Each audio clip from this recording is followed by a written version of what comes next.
भोर भाई दिन चढ़ गया मेरी अम्बे हो रही जय जयकार मंदिर विच आरती जय मां। गाइस नमस्कार, केम छो, आदाब, सत श्री अकाल, good morning, good evening, good afternoon. और कैसे हैं आप सभी लोग? उम्मीद है कि सभी लोग अपने अपने घरों में सेफ एंड सुरक्षित होंगे, स्वस्थ होंगे, मस्त होंगे। तो गाइस अभी मैं आपसे ऑनेस्टली बताऊं तो कल तो मैं नहाया नहीं था, आज मैं नहाया हूं, इतना फ्रेश अप लग रहा है। इनको मैं जबरदस्ती नहवाई कपड़ा उपड़ा निकाल दी, कह रही कि जाओ आप निकलो पहले आप। इनको बेड से उठाना पड़ता है जबरदस्ती। तो बिल्कुल आजकल थोड़ा सा वो छुट्टियों का मौसम है ना, तो इसलिए आलस सा एक मन के अंदर आ ही जाता है, इसीलिए थोड़ा सा अंदर आलस हो जाता है। बिल्कुल अब जो बंदा सुबह 6 बजे उठता था वो बंदा अब सुबह 10 बजे 9 बजे 11 बजे, कई बार तो 2 बज जा रहे हैं। जैसे संडे है तो संडे को तो और डिले हो जाता है। खैर जो भी है, आज का वीडियो काफ़ी अच्छा होने वाला है। वीडियो में हम लोग आपको बहुत सारी अनकही बातें भी बताने वाले हैं। और ये नहा धोआ है तो आज इनका थोड़ा डार्क सर्कल कम लग रहा है ना। डार्क सर्कल्स कम पहले से भी लग रहा है, क्योंकि ये ज़्यादा रात को जगने से ना डार्क सर्कल्स चेहरे पे हो जाता है। और इनका थोड़ा चेहरा चमक रहा है, क्योंकि मैंने वो तुम्हारा वाला इसका फेस वॉश मैंने चोरी करके लगाया है, चारकोल। हाँ, गुड वाइब्स का चारकोल वाला मैं लगाता था और आज मैंने पपाया वाला लगाया, तो इससे थोड़ा सा आपको ज़्यादा ग्लो भी दिख रहा होगा, उसके बारे में ही बताऊँगा।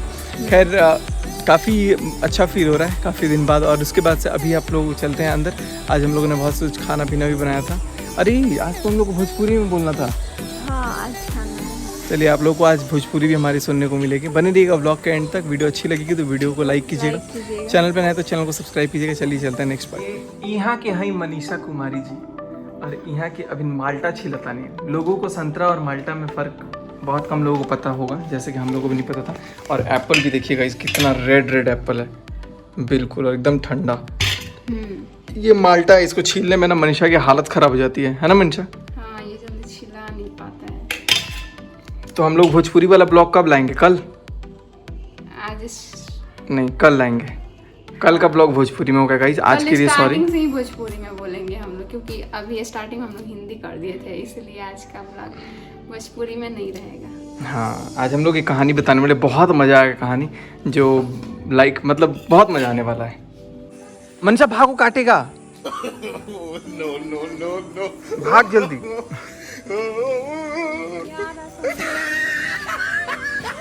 तो गाइस अब ब्लॉग में आगे बढ़ेंगे, लेकिन उससे पहले देखिए कुत्ता से कितना डरती है। एक बार कुत्ता दौड़ाया था इसको और मिष्टी को, ठीक है? ये और मिष्टी दोनों यहाँ खड़े थे, कुत्ता आया 2-3 सूंघने और दोनों भाग गए। मिष्टी तो उस समय प्रेग्नेंट भी थी, तब वो दौड़ने लग गए। तो मनीषा भी काफ़ी दौड़ रही थी एकदम। ये कुत्तों से बहुत डरती है, लेकिन कुत्ते बहुत स्वीट होते हैं। बुला उसको। नहीं काट लेते हैं तो अब उसका स्वीट मत करिए ना, काट लेगा ये, ऐसे नहीं किया। देखिए इसको कैसे डर लगता है। चलो स्टोरी आज बताते हैं।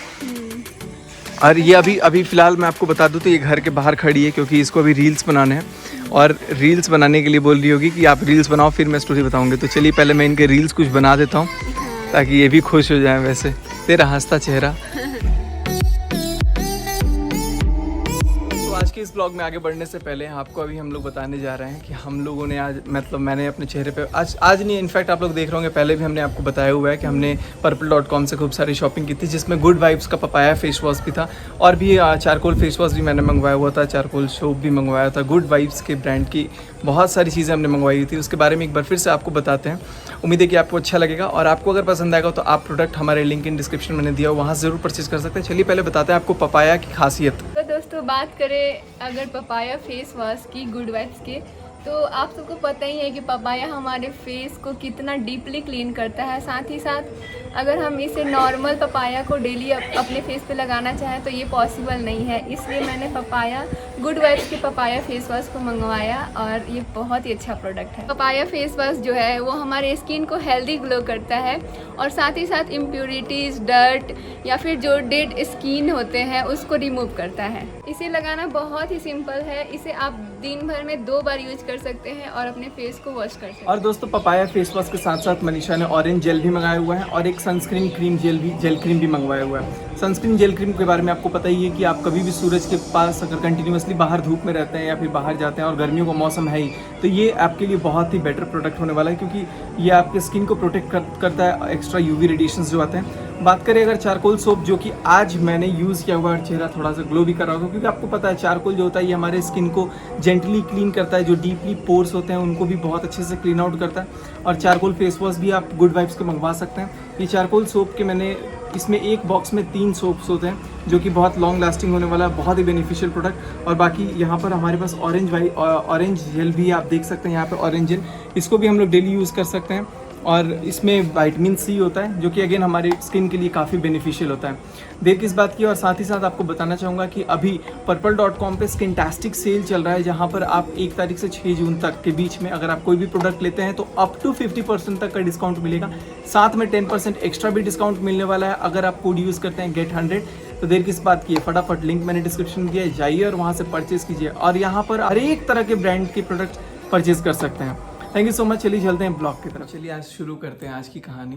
और ये जो आज की भी कहानी है ये बिल्कुल रियल है, लेकिन आज ये कहानी मेरे से रिलेटेड तो है, लेकिन साथ साथ मम्मी और पापा की बहुत सारी बातें हैं इसमें, जो आप लोगों को पता है हर किसी के पेरेंट्स बहुत ज़्यादा स्ट्रगल करते हैं, बहुत ज़्यादा मेहनत करते हैं। वैसे ही हमारे भी पेरेंट्स की है। मेरे पापा 5 भाई हैं, और पापा लाइक सबसे ज़्यादा एजुकेटेड है, क्योंकि पापा को पढ़ने का बहुत ज़्यादा शौक़ था। आपको जानकर के ताज्जुब होगा कि मेरे पापा जब 10th क्लास में चले गए तब पहली बार वो चमड़े का स्लीपर खरीदे थे। वो डोर देखना चिपक रहा है क्या? अभी ये अगरबत्ती जलाई हुई तो मुझे लगा डोर शायद उसमें चिपक गया होगा। खैर दोस्तों, तो फिर पापा पहली बार वो चप्पल होता है ना चमड़े वाला, वैसे चप्पल 10th के बाद पहनते, फुल पैंट भी, जैसे जनरली स्कूल्स में पहले गवर्नमेंट स्कूल्स में हाफ पैंट ही चलता था। बहुत ज़्यादा मेहनत की, पापा को पढ़ाई के प्रति बहुत ज़्यादा रुचि थी, पढ़े लिख लिए, इसलिए आज लाइक अच्छे खासा स्कूल वगैरह है अब, और ठीक ठाक मतलब चलो कि हाँ समाज में रहने लायक अपनी एक बन चुकी है कि हाँ भाई रेस्पेक्टेड पर्सनैलिटी जैसे। तो वो अब मैं आपको बताता हूँ उन दिनों की बात है जब मैं बिल्कुल छोटा था, और पापा मेरे बहुत ज़्यादा स्ट्रगल करते होते थे, जो मुझे मेरे पेरेंट्स से पता चला। वो सारी बातें मैं आपको शेयर कर रहा हूँ कि क्या क्या चीज़ें हुई थी। मनीषा को भी ये चीज़ें बहुत सारी नहीं पता है, अभी धीरे धीरे इसको पता रहेगा। पता चल गया पापा जी का, वो जो कौन बताया? खिला रहे थे वो अपना मम्मी बताइए। कॉपी वॉपी जो नोट्स बनाए थे सब कुछ। हाँ मम्मी जी बता रही थी। तो मम्मी इसको भी सब कुछ बताई है, क्योंकि गाइज संघर्ष ज़िंदगी का एक बहुत बड़ा रूप होता है। अगर आप ज़िंदगी में आगे बढ़ना चाहते हैं ना, तो संघर्ष फेस करना बहुत ज़्यादा, आप किसी को भी ले, चाहे बिल गेट्स हो, चाहे अंबानी जी हो, चाहे कोई भी हो, बहुत ज़्यादा मेहनत करते हैं। अब हर आदमी अपनी किस्मत के अनुसार, अपनी मेहनत के अनुसार वो लोग आगे बढ़ता है, और माता रानी के आशीर्वाद से हम लोग भी बढ़ रहे हैं और बढ़ेंगे भी, सब लोग, आप लोग भी। तो अब शेयर करते हैं कहाँ से शुरू होता है कहानी। मैं आपको डायरेक्ट शादी से शेयर करता हूँ, मम्मी पापा की, ठीक है। पापा मम्मी की शादी हुई थी, और मम्मी वॉज जस्ट ऑफ 17 और 16, मम्मी 16 या 17 साल की थी सिर्फ, क्योंकि तब के ज़माने में ना बहुत पहले जल्दी शादी हो जाती थी। और पापा मेरे, आपको मैं पतला लगता हूँ ना गाइस, मेरे से बहुत ज़्यादा पतला मेरे पापा थे। शादी के कुछ दिन बाद वो मोटे हुए, तो सबको ये लगता था कि मेरी भी शादी हो जाएगी, उसके बाद मैं भी मोटा हो जाऊँगा। मेरे पापा साइकिल चलाते होते थे, साइकिल मतलब पैडल मार मार के साइकिल चलाते थे, ट्यूशन पढ़ाते थे घर घर जा कर के उन दिनों, क्योंकि पापा के पास पढ़ाई, बाकी सारे जो चाचा बड़े पापा ये लोग हैं, इनके सबके शॉप्स वगैरह हैं अपने गांव में, सब लोग वेल सेटल्ड हैं, तो इनको कोई ज़्यादा ये दिक्कत नहीं होती थी। लेकिन पापा शॉप वगैरह पे रादर दिन मतलब बहुत कम, पापा भी बहुत ज़्यादा मेहनत किए हैं। इनफैक्ट चप्पल वगैरह जूतों के सेल आउट करते थे पहले, फिर भी बहुत ज़्यादा पापा मेहनत की। कट्टा वगैरह की जो दुकानें होती थी, कट्टा मतलब वो बंदूक वाला कट्टा नहीं, जो नापने वाला होता है, वहाँ पे बैठते होते थे। और बहुत सारा पापा मेहनत करके, फिर पापा को पढ़ाई से ज़्यादा रुचि था, तो मेरी जो फूफा जी थे वो पापा को पढ़ाई में बहुत ज़्यादा हेल्प करते थे। अब वो फूफा जी इस दुनिया में नहीं है, पापा हमेशा उनको मिस भी करते हैं, और बहुत ज़्यादा अभी ऑल रिस्पेक्ट, मतलब क्या बताऊँ मैं। फिर पापा को था कि अब मुझे पढ़ाना है, तो करते करते पापा ने कोचिंग खोला, रेड रोज कोचिंग, जो भी मैं भी आज रेड रोज कोचिंग यहाँ भी चलाता हूँ उसी नाम से। तो ये पापा 1988 में ही खोले थे कोचिंग, और तब से वो कोचिंग आज तक चलता आता है, और मैं पापा के उस कोचिंग को लाइक कंटिन्यूसली लेकर चलता हूँ। इसीलिए मैं रेड रोज को हमेशा जिंदा रखता हूँ, क्योंकि आप सबको पता है कि ये जो रेड रोज है ना, ये सिर्फ किसी के लिए तो बहुत एक छोटा सा कोचिंग संस्था हो सकता है, लेकिन मेरे पापा के लिए एक बहुत बड़ा सपना था, बहुत बड़ा ड्रीम था। तो मैं नहीं चाहता था कि ये संस्था कभी बंद हो या फिर कुछ भी। पापा ऑल्दो आज नहीं पढ़ाते हैं, बहुत रेयरली उनको कभी मौका मिलता है तो ही क्लासेस लेते हैं, और क्योंकि पापा डिस्ट्रिक्ट सेक्रेटरी वगैरह भी हैं, तो उनको टाइम से नहीं मिल पाता है। लेकिन मैं पढ़ाई के प्रोफेशंस को अब कंटिन्यू करता हूँ इसीलिए, और मुझे अच्छा भी लगता है। इनफैक्ट पढ़ाई वाला जो प्रोफेशन है ना, जो चीज़ें हैं वो बहुत ज़्यादा बेनिफिशियल, मतलब बहुत मज़ा आता अंदर से भी मतलब सब वो कहते हैं ना सेटिस्फैक्ट्री रिजल्ट आता है मन के अंदर। तो पापा की शादी जब हुई तो मम्मी रहती थी गांव में। गांव हमारा सिवान से 25 किलोमीटर दूर था और पापा रहते थे बिल्कुल सिवान टाउन में। पापा ट्यूशन पढ़ा करके वीकेंड पे सैटरडे संडे को पापा जाते होते, डेरा बोलते हैं ना, जैसे रूम अगर रेंट पे लेते हैं छोटा सा तो उसको डेरा बोलते हैं। तो पापा शहर में रहते थे और मम्मी गाँव पे रहती थी। मैं पैदा हुआ, मैं 1 साल का ऑलमोस्ट था, तब तक मेरी छोटी बहन पैदा हुई। फिर बहुत सारे ऐसे, अब आपको पता है जब न्यूली मैरिड होती है किसी की भी पहले के ज़माने में तो थोड़ा बहुत एडजस्ट करने में दिक्कत होता ही था। तो वहाँ पे क्या हुआ कि मम्मी वहाँ पे एडजस्ट कर रही थी, सब फैमिली को लेकर के चल रही थी। गाइज अभी तो हम लोग इतने ज़्यादा हैं कि अगर थोड़ा सा भी बात चुभ जाता है ना तो हम लोग तुरंत स्टैंड ले लेते हैं कि नहीं, हम लोगों को ये चीज़ नहीं करना है, हम लोग को ये अच्छा नहीं लगता है, वो नहीं लगता है, वो नहीं लगता है। आजकल की बहुएं भी कह देती हैं, इनफैक्ट हम लोग भी खुद कह देते हैं। लेकिन तब तो अगर आपको कोई चीज़ अच्छा नहीं भी लगना होता था ना तो खून के आंसू घोंट करके आपको वो चीज़ करना पड़ता था। तो पहले के ज़माने ऐसे थे, आपको स्ट्रगलिंग था और आपको कॉम्प्रोमाइज़ करना था। शायद तभी पहले के ज़माने के लोगों के अंदर जो स्ट्रेंथ है वो हम लोगों से कई गुना ज़्यादा भी है। तो वो हर चीज़ों से लड़ सकते हैं, उनको हर चीज़ों का एक्सपीरियंस बहुत ज़्यादा है, बहुत अच्छे से वो चीज़ों से टैकल करते हैं। तो मम्मी के अंदर भी है, मम्मी भी बहुत स्ट्रांग लेडी है, वो सब चीज़ों से लड़ सकती हैं। हुआ क्या था, एक दिन की बात है, मैं बचपन में बहुत बदमाशी करता था, वो बातें भी मैं बताऊँगा। तो एक दिन क्या हुआ, जब मैं बहुत छोटा था, इनफैक्ट मैं चल नहीं पाता था, 1 साल का ऑलमोस्ट था और मैं भी 11 महीने का था तब मेरी छोटी बहन आई, जो पूजा आप लोग जानते हैं जिसको। तो 1 साल का था तब मेरी तबीयत बहुत ख़राब हुई थी, बहुत बुखार लगा था और मेरी बहन जो थी वो ऑलमोस्ट 7-8 महीने की हुई थी, मैं 1 साल कुछ महीने का हो गया था। तब मम्मी को ये दिखा कि यार मेरा तबीयत बहुत ज़्यादा ख़राब है और उस दिन सैटरडे भी था। तो मम्मी क्या की, मम्मी फटाफट मेरे को लेकर डॉक्टर के पास जाने के लिए बोल रही थी। लेकिन उस समय गांव में होता है ना जो वैद्य जी वगैरह चलते हैं, तो लोगों ने ये कहा कि घर के लोग ये कहते थे दवाई मंगा खिला दो, ठीक हो जाएगा फलान ढिमकान। लेकिन मैं बहुत ज़्यादा सीरियस खराब हो रहा था और मम्मी बहुत रो रही थी मेरे को लेकर के। फिर मम्मी खाली पैर गाँव से मेरे को, बड़े बड़े बेटे जो होते हैं ना, हाँ तो वो अब पहला बेटा था मैं, तो वो ऑब्वियस सी बात है, अभी मेरा छोटा वाला भाई हुआ भी नहीं था। तो मुझे बहुत ज़्यादा बहुत ज़्यादा लाड मिलता था, घर का सबसे बड़ा बेटा हूँ मैं। तो मुझे मम्मी ले करके भाग गई गांव से घर। और उस दिन पता है क्या, इलेक्शन था और इलेक्शन में ना गाड़ी वगैरह नहीं चलती है, इसीलिए मम्मी को कई किलोमीटर तक पैदल यात्रा करना पड़ा। मेरे को लेकर के गोद में रिक्शा वाला भी मिलता था तो भी वो लोग लिफ्ट नहीं देता था। तो एक पुलिस वाला कोई बंदा था, वो मम्मी का हेल्प किया, कि बोला कि आप जाइए मैडम बैठ के, जो भी है। तो मम्मी जब डॉक्टर के पास लेकर के आई, मम्मी डॉक्टर के पास लेकर के आई जैसे हॉस्पिटल में, तो डॉक्टर ये कहते हैं कि अगर आप 1-2 घंटे बाद इसको लाती तो ये शायद नहीं बचता। तब मेरे को बहुत सारे इंजेक्शंस वगैरह दिए, पानी वगैरह चढ़ा, फिर मैं जा करके थोड़ा सा ठीक हुआ। तब तक क्या हुआ, मम्मी सिवान आई और पापा सिवान से गाँव चले गए। ताला मार के रूम में, मम्मी रूम देखी हुई थी और मम्मी का हालत ख़राब। अब ताला तोड़ने के लिए गाइस देखो, दूसरा नया ताला लेने के लिए मम्मी के पास पैसे नहीं थे। मम्मी कैसे ले करके आई है, कैसे इलाज करवाइए, ये वो भी डॉक्टर DN श्रीवास्तव राजस्थान के बहुत नामी डॉक्टर, और वहाँ पे इलाज किया। फिर उसके बाद से जब रूम का ताला तोड़ने की बात है ना, तो मम्मी झुमका पहनी हुई थी, वो झुमका दी लुहार को और उससे कुछ पैसे मिले तो उसको फिर ताला तोड़वाई और नया ताला ली। और तब मम्मी हमको रख के खाना बनाई। जब तक उधर पापा पहुँचे गाँव, तब सब गांव का लोग पापा पे भीड़ गया कि कैसी है वो इसकी मम्मी, मतलब मेरी मम्मी को, कि वो कैसे चली गई, ये वो फलान ढिमकान। लोगों को ये लगता था कि भाई चलो यहाँ लोकल इलाज करा के ठीक हो जाएगा, लेकिन जो क्रिटिकलिटी होती है वो उस समय माँ से ज़्यादा बढ़कर कोई नहीं समझ सकता है।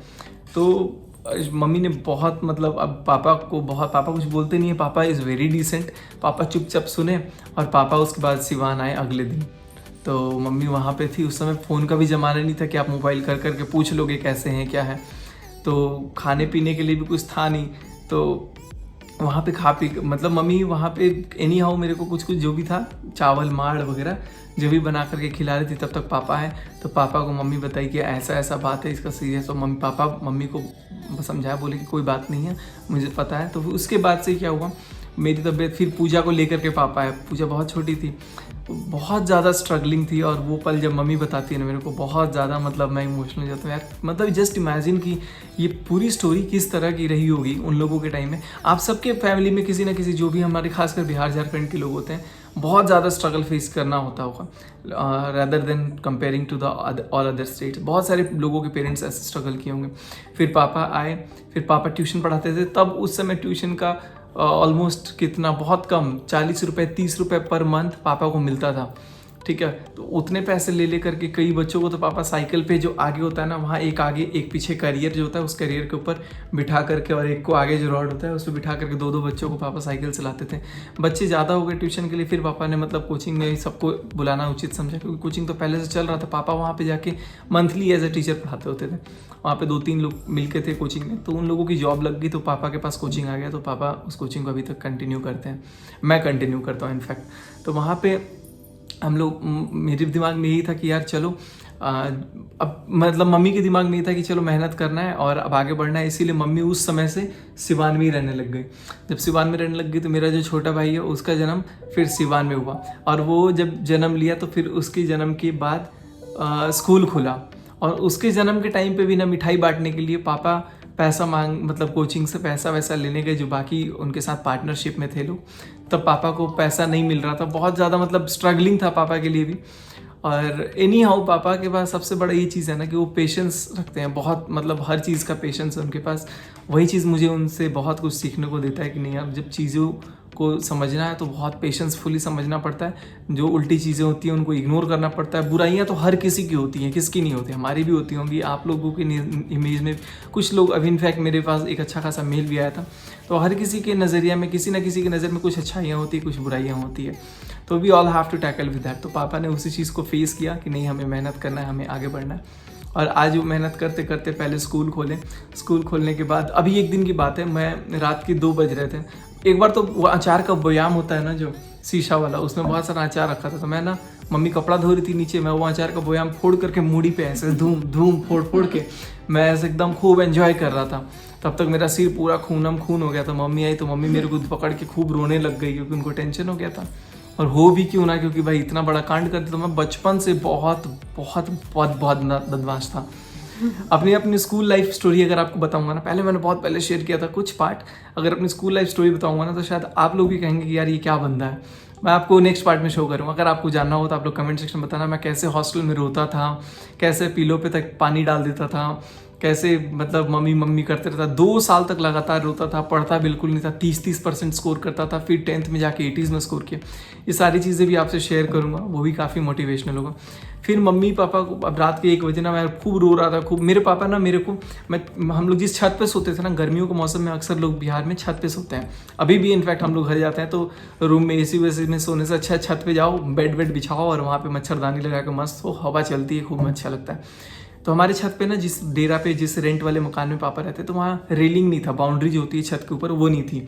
तो मेरे को पापा ना धागा से बांध देते थे मेरा कमर, मतलब वो रस्सी से, और वो कमर अपने कमर में बांध देते थे कि मैं कभी उठ के अगर किनारे पे जाता था ना, मैं किनारे पे जाके से बोलता था पापा को, पापा गिरूंगा गिरूंगा। हाँ, तो छोटा था 2-3 साल का, तो बहुत बदमाशी करता था।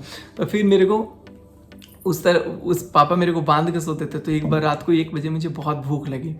जब मुझे बहुत भूख लगी तो घर में खाने के लिए कुछ, मतलब माचिस नहीं था, वो केरोसिन तेल नहीं था, कि पहले ना केरोसिन ऑयल में खाना वाना बनता था स्टोव पे, तो स्टोव में कैसे खाना बने। तो पापा पढ़ते थे जो बुक्स 10th वेंथ का, जो कोचिंग वोचिंग में पढ़ाते भी थे, पढ़ते थे, वो अपने नोट्स को सब जला करके मेरे लिए चावल और मार सब कुछ बना करके मुझे खिलाया, तब जा करके मैं सोया।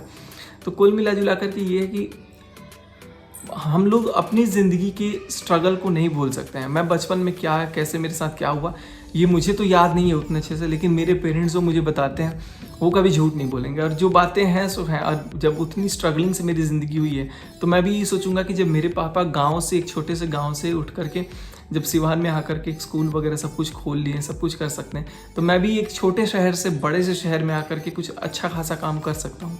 तो यही चीज़ें हैं जो मुझे पापा से सीखने को मिलता है, और बहुत सारी चीज़ें हैं जो मैं दिन प्रतिदिन सबसे सीखते रहता हूँ। तो फिर मैंने ये सोचा कि नहीं, चलो एज अ चैलेंज अब लेना है, और पापा की जो भी इच्छाएं हैं सब कुछ, अभी ठीक है थोड़े टाइम सुख दुख चलता है, ज़िंदगी का पार्ट है, लेकिन सब आगे करना है। मम्मी भी बहुत ज़्यादा मेहनत बचपन से की, बहुत ज़्यादा स्ट्रगलिंग उन्होंने देखी है।